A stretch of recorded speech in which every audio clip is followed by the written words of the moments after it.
Hi, hello. Welcome, Moon Griffon Show. Great to have you with us. It is Open Forum Friday. A day you can talk about pretty much what you want to talk about, I guess. If Brandon lets me do that. Anyway, appreciate you being with us. 844-766-6607. Hickson has a hotline, session off and running. Federal government spending as much money as they possibly can spend. Trump says he might veto the whole thing. That would be hilarious. I think it'd be hilarious because everybody's gone home for 2 weeks recess.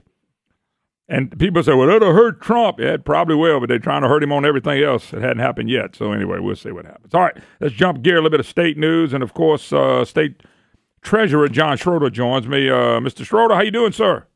Good morning, Moon. Well, see, we're not the only crazy ones when it comes to money. In Washington, they're really crazy. That's what I hear. I heard what you just said. You know, if we don't start, and look, this is, you know me well enough. If we don't start hurting some things, we're all going to be in trouble. Yeah, you can't. There's no way to keep doing what you're doing at the federal level or the state level. People are going to run out of their own money. You know, that's what socialism does. You run out of other people's money, and this money has to come from somewhere, John. And you know, you're state treasurer. You're looking at things in different light now. But you were elected official for a while. You've been a businessman your whole life. You know, you got to have a different perspective on or change something that's going on. That's why I said if Trump vetoes it, that would be par for the course. That would be something different. You know, everybody got to come on back in. Not a bad idea if you ask me. It wouldn't be. Look, I keep telling people I think what we're going through as a state right now from a fiscal standpoint is healthy. Government wants to spend more money than it has, and the legislative branch is bucking that. I mean, that's healthy. It's no different than a husband and wife, and the husband wants to spend, and the wife is bucking and say, no, we don't have the money. Yeah. And you Good fight point. over it. So I think that's just part of the process. So I get asked, Moon, all the time, man, is this a disaster going on? I said, no, not really. It's a process. I don't think it's a disaster anyway. I think what has to happen, listen, who is fighting? And I'm going to ask you a question because you were a representative for so long. I know people will tell me, Representative, well, I'm fighting for the people. I feel like a lot of people are not fighting for the people. I feel like a lot of people are fighting for the government. Yeah. Because it's too hard to tell people no, Moon. I know, but it seems like, and I'm saying it from my perspective. I'm not an elected official. I'm never going to be one. But I'm saying from my perspective, it looks like people get in office and they got elected by people, and then all of a sudden it's, well, we got to figure out how to fix government. Well, whoa. I'm not sending you to fix government. I'm sending you to really protect us from government in a way. That's a good point. You know, I've been telling people around the state, I said, I feel like we work for government, but government should be working for us. You know, it's backwards. And, you know, the bottom line is, and I think you've got my slide, and if you didn't, I'll have Sarah send it to you, but I know we talked about this the last time I was on your show. You know, when I first got in office, I said, you know, I'm tired of just talking about it because people just don't get it. Because nobody likes talking about budget. Nobody. You probably hate every year when it gets down to budget time for your business. Everybody does, because a budget tells you the truth. You can't run from the numbers. But what I keep telling people, government is growing faster than your personal wealth. Yep, no doubt. No doubt. And you know, I don't want to get way off to the right here, but I mean, that's not what this country was based on. It was education, safety meaning your military, law enforcement, keeping us safe, and it was left up to you and I as citizens of our communities to handle our community problems. Mm-hmm. Now government's gotten so big, and the infrastructure is so big, it is now unaffordable. Yeah, the other thing is, too, they have organized a way where people will have to depend on government. And they've done that. I know they've done it on the left through inner cities and things like that. They've just organized ways for everybody has to depend. You got to depend on them for your health care. You got to depend on them for your food. Really, it should have never been set up that way, but that's the direction we headed at. To me, it's very frustrating. I think what happened in the special session, I'll take you back a little bit, because you got a lot of experience dealing with special sessions, was very healthy. Because anytime they cannot charge me $1 billion more on my taxes, that's a good thing, not a bad thing. I don't think that was a bad thing that happened at all. Look, I'll spend $1 million to come out with that result. Absolutely. So we spent $1 million to get knock $1 billion down. What do you think happens now? Because, as you know, we're going to have another special session.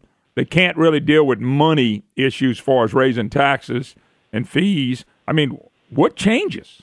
I guess that's my question. What's going to change in the second special session? Well, what's going to change a little bit is the topic that nobody's really talking about. Maybe you are, but generally people don't really understand. And I was in front of a big bank board yesterday in New Orleans, and I explained to them that the state's going to get a windfall of about $300+ million because of the federal tax law changes. And these were pretty sharp individuals, and they really didn't. A lot of people don't know that, Moon. No, like you said, you have to be watching it. We've talked about it here. You talked about it last time you was on the program about how this $302 million would. I mean, that's like Trump gave it to us, and then we handed it over to the state for people that itemize and stuff on taxes. Yeah, so we're raising taxes by $300+ million on the citizens of Louisiana. Most states right now are figuring out ways to get that money back to their citizens. Well, we're not even having that conversation. I mean, this state's starving so much for cash that nobody's even talking about that. Oh, by the way, you're correct. Nobody said, you know what, we're not going to take the money. They're taking the money and now trying to figure out how much more they can get. Right.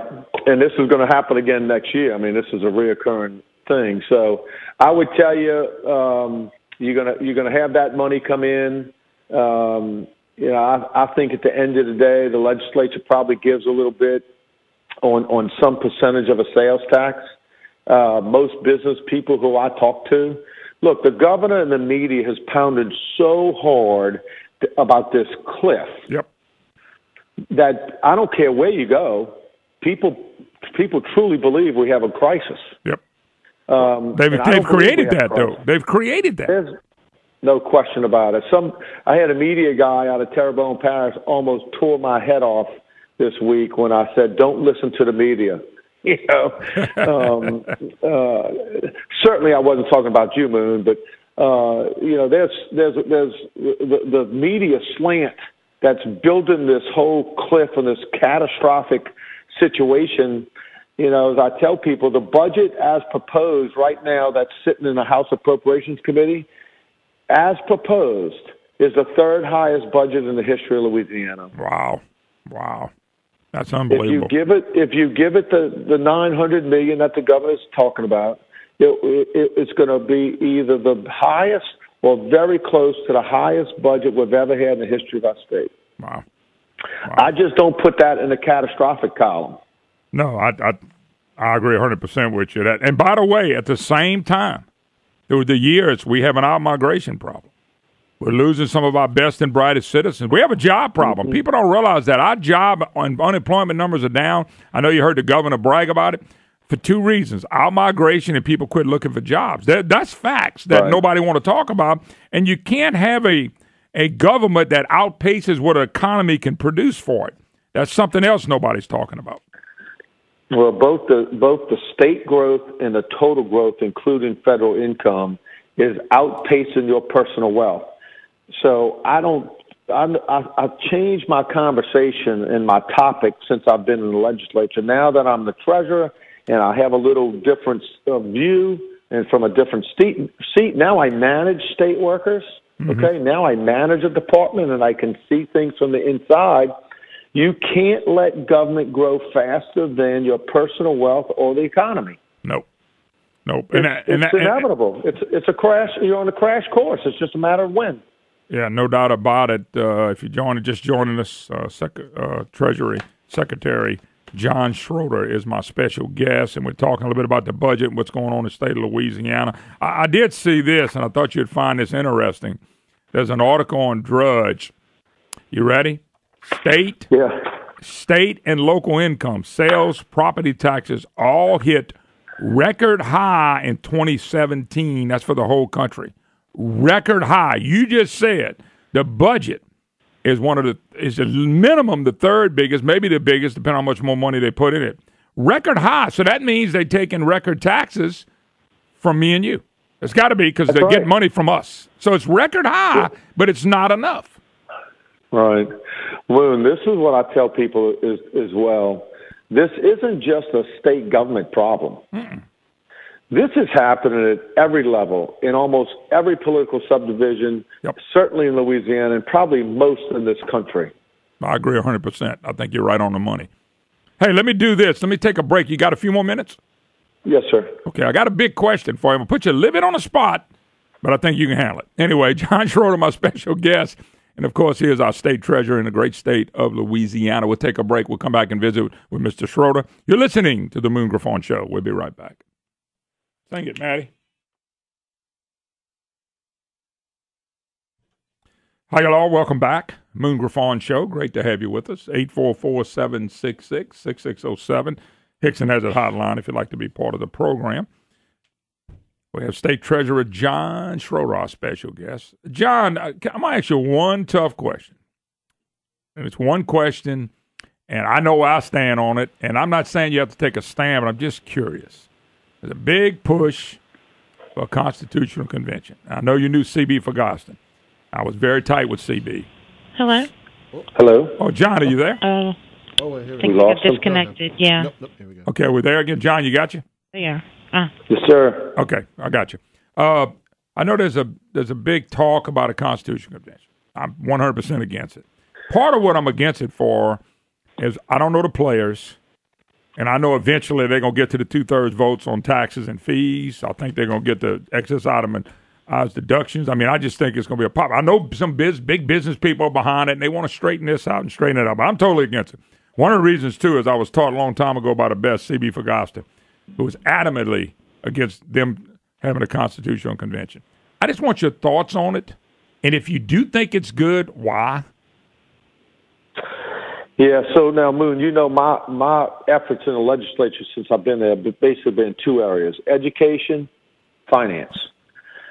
Now, I will tell you, I had a very interesting meeting with some colleagues, former colleagues, who I have great respect for, who told me some things, because I'm not a lawyer. I understand. And I'm not a smart radio host like you.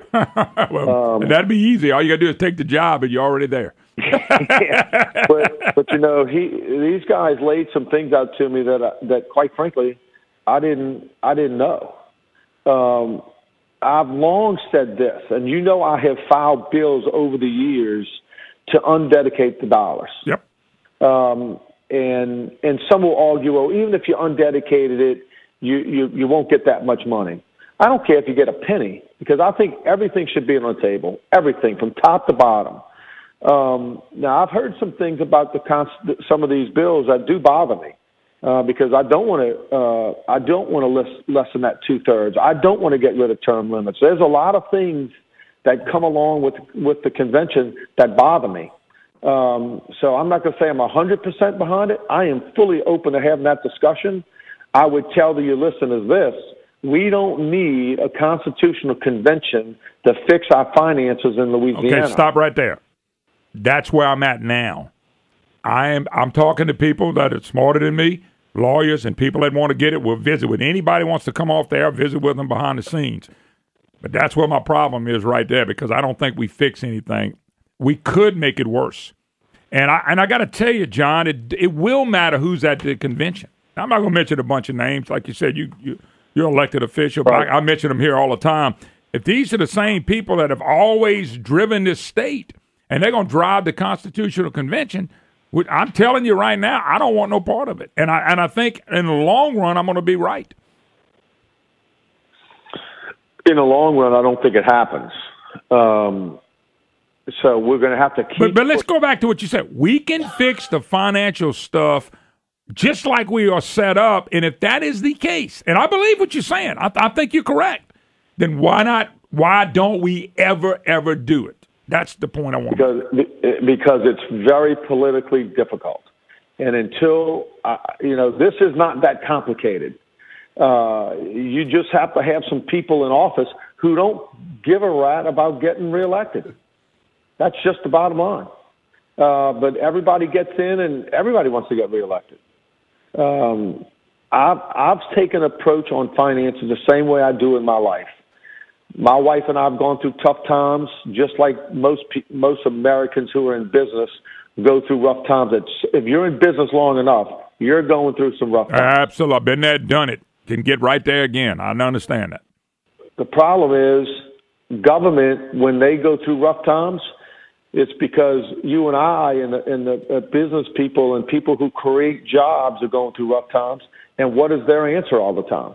Well, we need more money. Yeah. We need more growth. Hey, John, let me I'll throw this at you real quick before we get out of here. I did this Monday before last. Of course, you don't get to listen to the program. What I did is came on, and I've heard Jay Darden. You were there. Jay Darden, the governor, before you became the state treasurer, you were there. And they want to know what Republicans cut. Show us what to cut. Well, I gave them an example. I laid out my finances for people. And I want the governor and Darden and these people to come tell me what to cut. Like my special need child. Do I cut her education? Do I cut my health care that is $2,000 a month in premiums? What do I cut? Do I get rid of one vehicle so they can have enough money? Do I cut my I get mandated. I got sales taxes. I get income taxes. I have car insurance. I've got health insurance is mandated. I have homeowners insurance. I got flood insurance. I pay sales tax. I pay taxes on gas. Look at all the mandates I get. So I want them to tell me, which is a middle class person, where to cut. I think it's a fair question. What do I cut to give them more? And by the way, a lot of people in my boat, I want to know what I cut. Mm-hmm. Don't you think that's a fair question to ask the people that are asking Republicans, why y'all make the cuts? Why do we make the cuts? Absolutely. I said this earlier. We don't work for government. We're not supposed to. But Moon, if you have a successful business and you're making a little bit of money, and then by the time you pay the federal taxes and you're paying the state tax, you're at 43%. John, if you're self-employed, you throw in self-employment tax, you're over 50%. I'm sitting there right now, and I know the struggles. No question about it. You throw in sales tax, gas tax, everything you just said. But that's mandated stuff. That's mandated stuff. I can't get out of those. So we are working for government, and we have to take the risk. I have to risk investments. Also, where government takes no risk, all they do is mandate it. You can't ever make it turn back. Yep. I mean, look, I love my staff. I mean, I've only been there for less than 4 months, and I've very quickly have grown very fond of hey, John, hold your thought. Hold your thought. I got to take a quick break. I'll come back and give you a few minutes to wrap up. We'll be right back.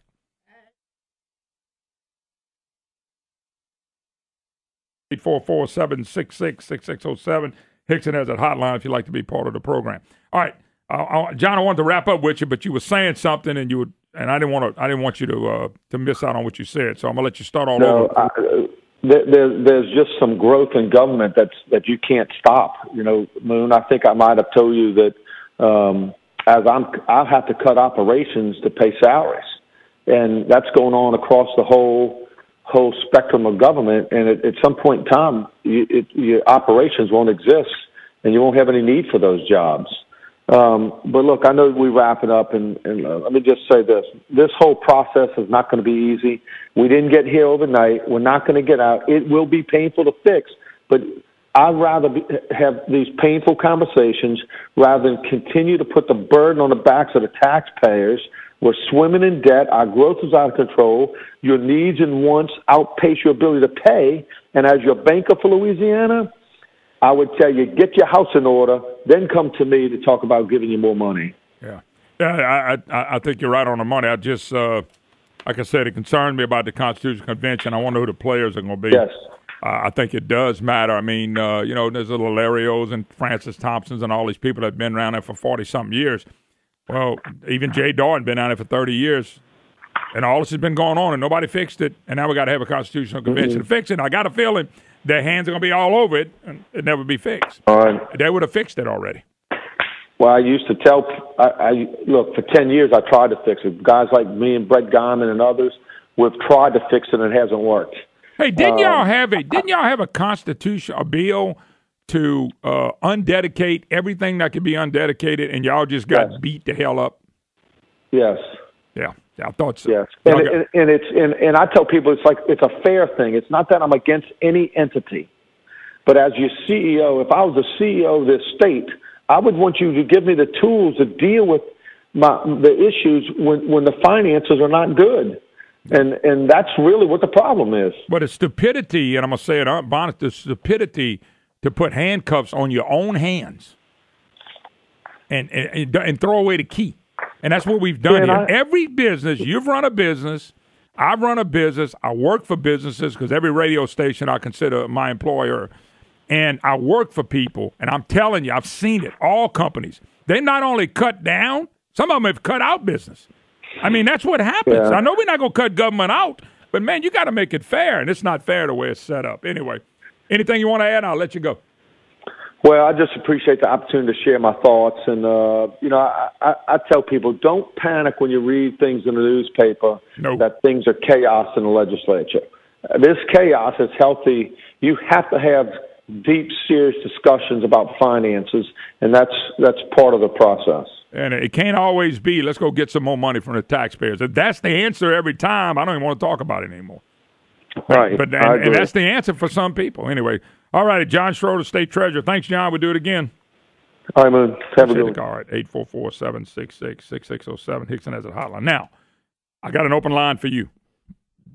Let me just tell you, remember when I told y'all, and I've been talking about the Constitutional Convention because I think it's the wrong way to go, and I still do. C.B. Ferguson, God bless him. C.B. Ferguson would have been against this 100%. 100%. He always was. I've had long conversations about this. You even heard Schroder say things that can be fixed without going back and getting back in the Constitution. He always told me they want those 2/3 vote on taxes. They want that done. Okay? There's some other things they want done. And once you get there, if you got big business and some of these big shots are negotiating with the left, they're going to give away some of the stuff that we might like or want. We're not going to have it. We're not going to have a stake. We're not. Let me give you an example. I'm going to give you some big hitters here. They printed it today, and I didn't want to mention names, but I will now. Because most of these people I'm getting ready to mention, I have a lot of respect for, and I like them a lot. I think they're smart people. They've been in and out of government, or in and out of business their whole lives. But this is what I meant by I'm going to be fighting an uphill battle against some of the people that are pushing for this. I think I'm going to be the minority. But I'm going to hold my ground because I don't believe what's going to come out of this is going to work for the betterment of Louisiana. I don't. But I know Mr. Lane Grigsby. I've been friends with Mr. Grigsby. I've only met him a couple of times. I always liked him.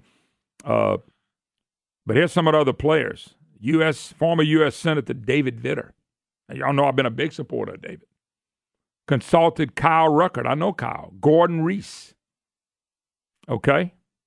2 former lobby figureheads. Ginger Sawyer. I know Ginger. And the other one's Dan Juneau, who's a very, very close and good friends with C.B. Ferguson. Actually, he did the eulogy at his funeral. I got a lot of respect for Dan Juneau. I do.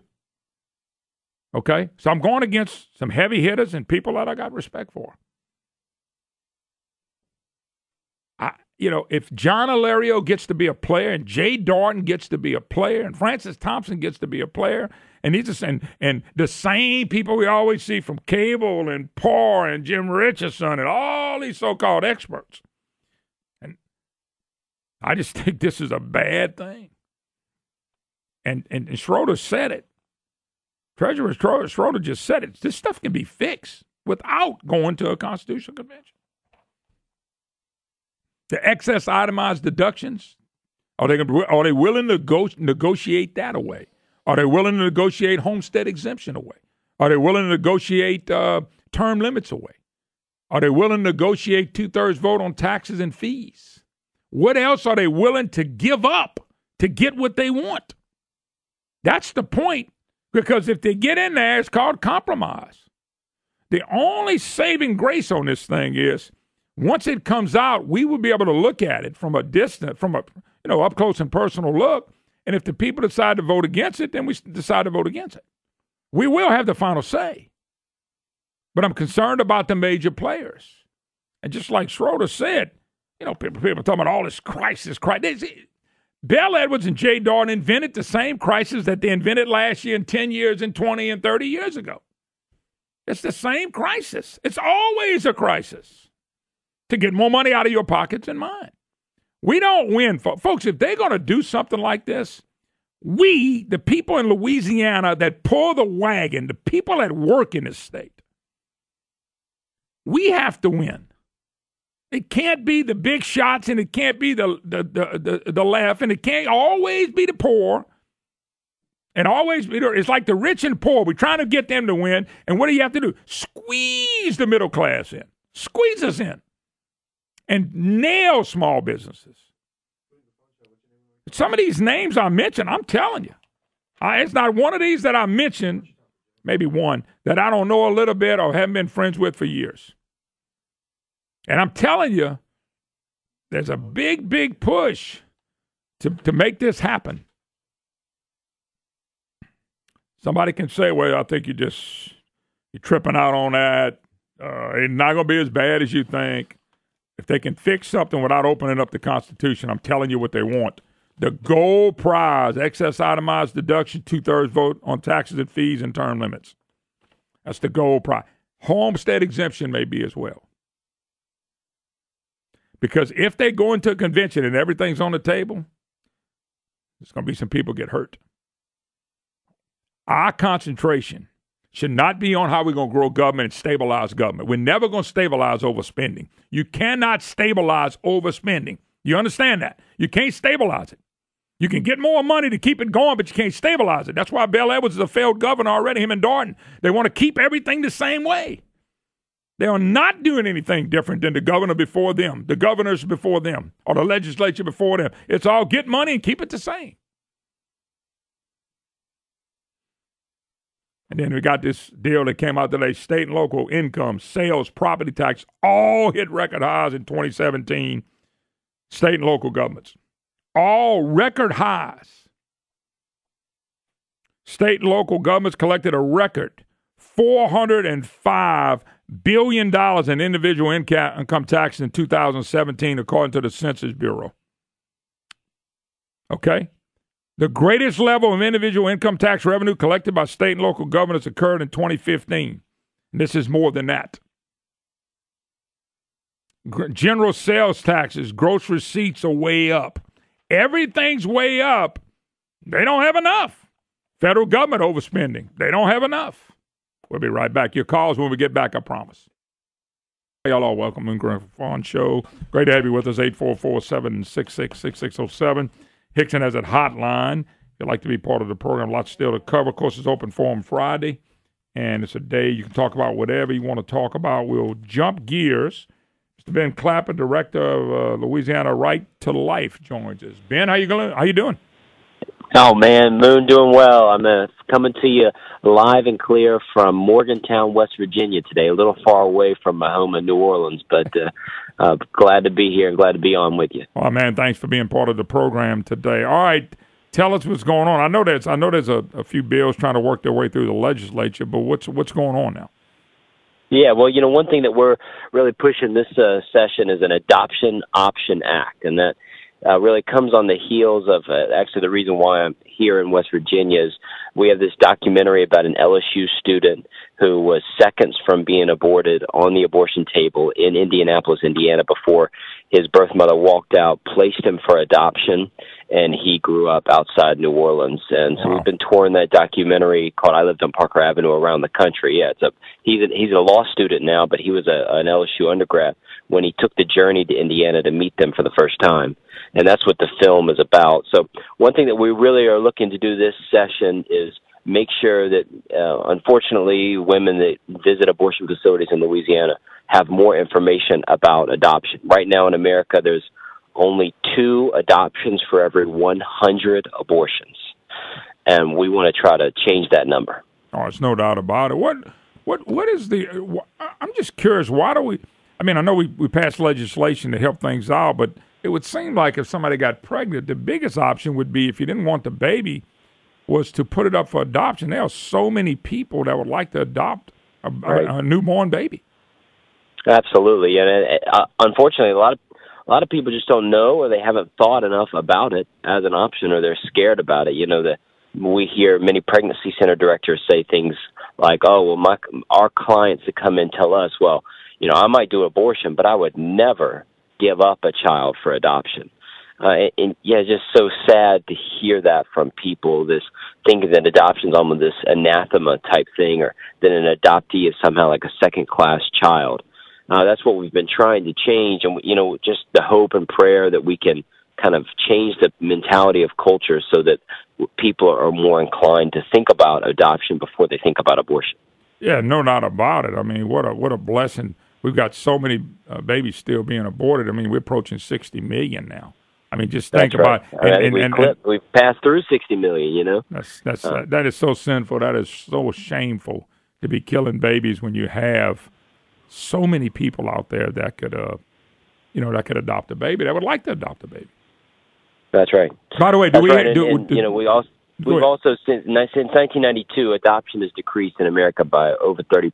So, I mean, we're going the wrong direction when it comes to adoption and abortion, and we got to reverse the course on that. Are there some bills in the Louisiana legislature to try to change some of that?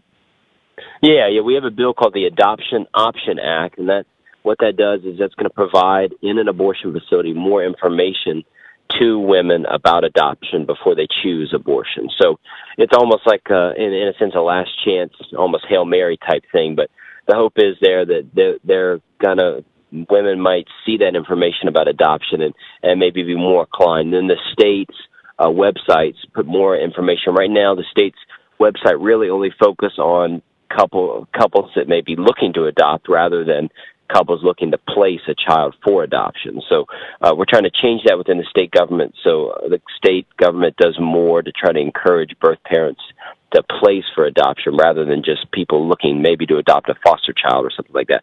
So that legislation is going that way, and we're also looking at a bill to possibly introduce that would encourage more public high schools and require them to make education about the option of adoption something that's more customary. The law in our state right now is it doesn't really encourage the discussion of abortion in public high schools because we don't want discussion about in favor of abortion, but we think there can be discussion in favor of adoption in public high schools to make sure that people have that knowledge before they even get into that situation. Yeah, I love the point about the film and what y'all showing people about actually almost aborted on an abortion table and then take that and find that person and reunite. Those are the stories. If everybody would have to look at that, it would have to change hearts. In my opinion, Absolutely. It would have to change hearts big time.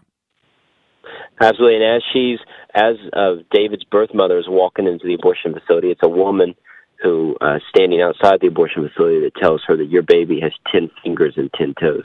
And as she's sitting on the abortion table and as the doctor's rolling towards her, that's what's kind of playing in her mind. And then at the last moment, she just says, I can't do this. And she walks out and leaves. And the abortion facility protected her as she came in, but they didn't protect her as she left. But what's amazing is when we went back to Indiana to document and to film, we were never able to find the lady who said your baby has 10 fingers and 10 toes. So, for all we know, that lady or maybe she's passed away. She has no idea the impact that she had that one day. She probably walked home thinking that, she wasted her time maybe that day. Who knows? But it just shows the little things each of us can do to save lives and make a difference in people's lives.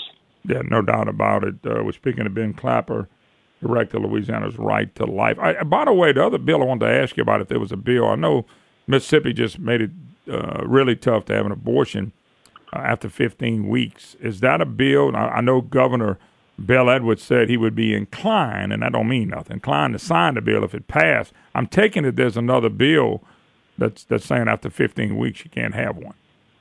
Yeah, there is a bill by Senator John Milkovich out of Shreveport that it mirrors the Mississippi language. Moon, we have a law that we passed 2 years ago called the Dismemberment Abortion Ban, which prohibits the 99% of abortions at that time of gestation that are done through the dismemberment abortion method. And unfortunately, and I'm sure you've talked about it, our courts slow everything down, right? And they kind of hinder our democratic process. But that law is still sitting in federal district court in Baton Rouge. And they're supposed to be having motions and hearings on it soon. So, I just, to be honest, we're a little concerned with the way the 15-week bill may impact the success of that litigation going forward, because we certainly think the dismemberment bill, which, again, we passed 2 years ago, which Representative Mike Johnson, who's now congressman, was the author of that bill. So we see kind of the dismemberment bill as kind of the bill that we believe has the highest chance of success in the court system. So there is the 15-week bill right now in our legislature. We're a little concerned that it's maybe not the right instrument, because we got to be kind of we got to be wise in how we put these instruments before the courts. So we're still reviewing it.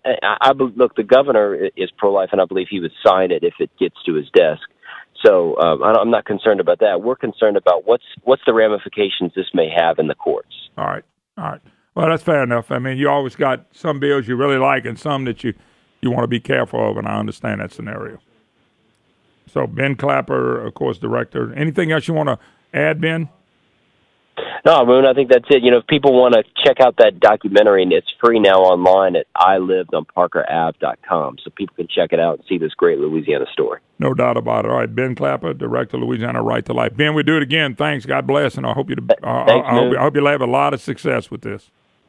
Thank you. Appreciate it. All right, thank you very much. All right, the adoption option. That's pretty cool, Brian, and that's probably what we need a lot more instead of killing babies.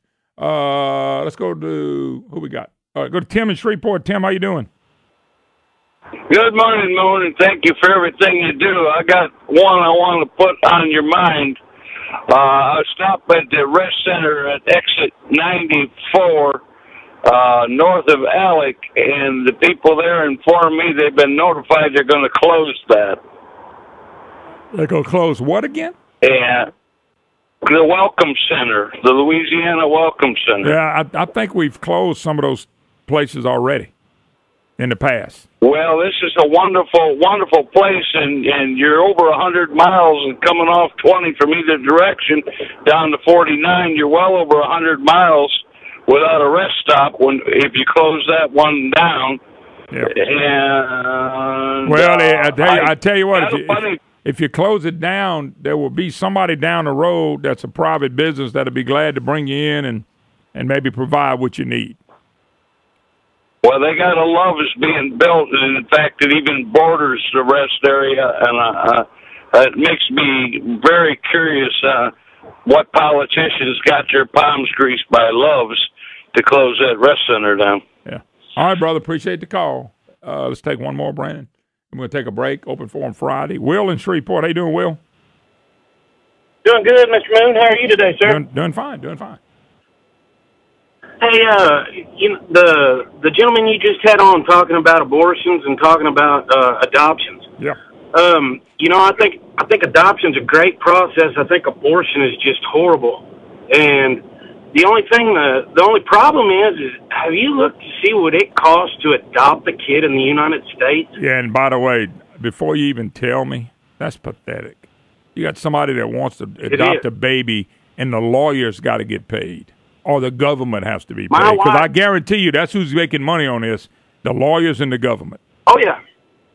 My wife and I looked into it, but we don't have $50,000 laying around to start the litigation process.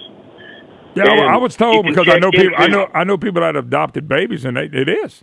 It's a tough fight. The time it goes through, the money.